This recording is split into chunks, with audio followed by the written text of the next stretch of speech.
Welcome back, folks, to the Via Pinstriping page. If you are new to this channel, please consider subscribing.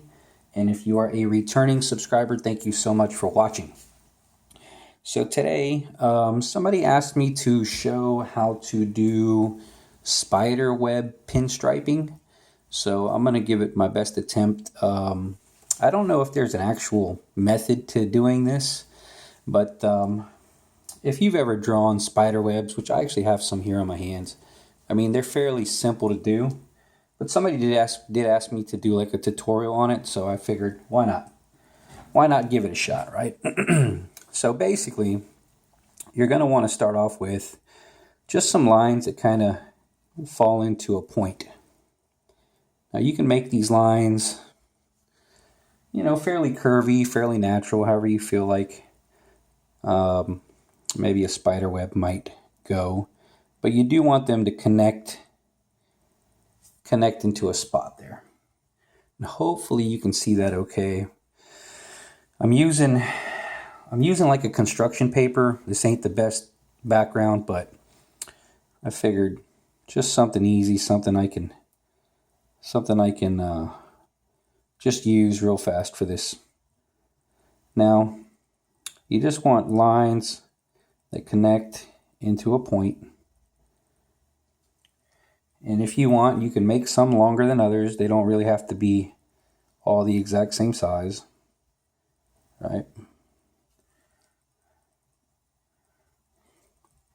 And this type of stuff really works well like in a corner.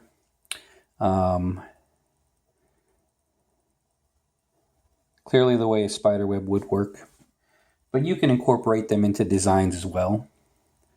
Now just to let y'all know, I am using a Kafka number 3 scroller. Just so y'all know, I kind of prefer the scrollers for design work. I do wish I had stuck with the sword.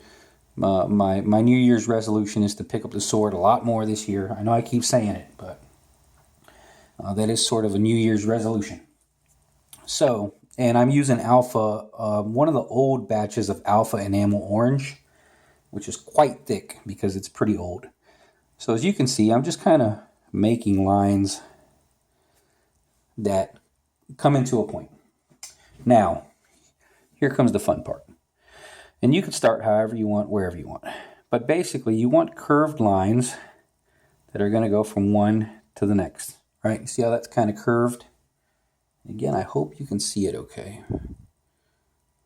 Right. Now, another line that sort of connects to that. And then you can just sort of have fun with the pattern, right? Curved lines. Some that connect, some that go up, some that go down, right? You could have them go like that. You can have one go right across. The more organic you can make it, the better. Have some that maybe don't really connect all that great. Spiderwebs, even though you see them, sometimes you don't, right? So, something like that. Let me see if I can give you a better angle. Right? I think you can see it a little better. And so on and so forth, right? So if you give them a nice swoop, they kind of get that cool droop, right? Like I said, some that sort of connect at the same spot. But the idea is to give them all arches, right? And then you can even connect some sort of like that to give it that weird kind of broken up feel, right? Keep giving it some little arches. Some that go back the other way, right? Some that go swooping down. Now the bad thing about this construction paper, it does absorb the paint quite a bit. So if you see it kind of getting light, it's because the paper is absorbing this paint. Now I do not recommend anybody using construction paper for pinstriping. Like I said, it's sort of just easy for me to do this on real fast. Right, so we got them two done. And just continue so on and so forth, right? Organic swoops that go from one end to the next. Nice arch swoops. And I think these are always pretty easy just because they're so organic, right? You could just kind of throw it however you want. And they could be done pretty quickly. And like I said, with spider webs, they're not always real perfect. So most spider webs, you could see them fairly well, but there's like some shiny parts that you can't. And for the folks that have been watching me a while, thank you for your patience. I've kind of been working on some different ventures here. I've been working on the podcast quite a bit with my friend Jack Fleming. We're trying to get organized, doing that a little bit more steadily. I am working on doing classes here in Tampa with my other buddy Robert Messenger.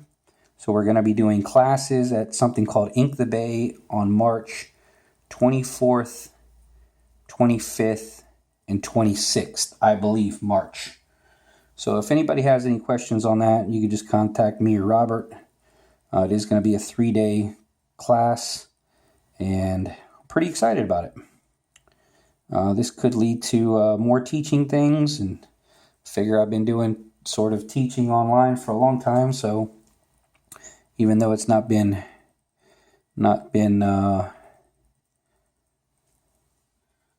person to person per se, but I've been doing tutorials for quite a bit, so figure why not take the leap, right? I'm trying to say yes to more things these days than saying no, because life is short, folks. The fella at Ink the Bay that runs it asked me if I do classes. At first I declined, and then I spoke to Robert, and we decided together that maybe the two of us could make something happen that was quality. The idea is to do quality classes, right? So again, going back to this, it's very, very organic, very simple, right? And if you're having a hard time doing the swoops all the way at once, you can break them up and do half and half like that, right? Whatever's easiest for you.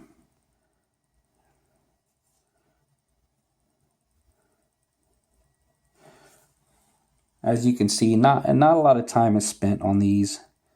You can make them real precise, but I feel like they start to look a little bit robotic when you do that. And again, I'm using construction paper, so if you see it absorb the paint, that's what's going on there.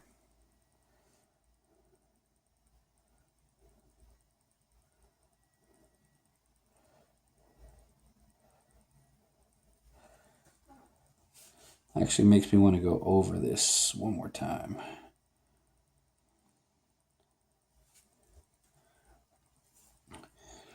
Oddly enough, the purple and orange kind of work out because it looks somewhat Halloween-esque, right?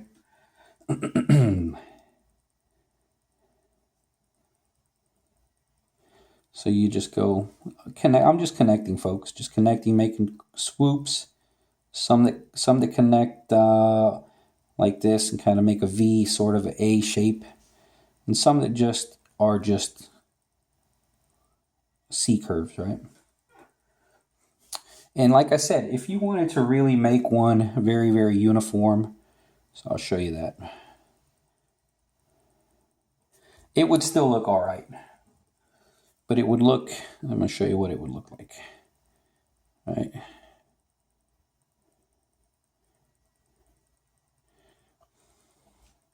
It would not look quite as organic, but people would still get the idea that it's a spider web,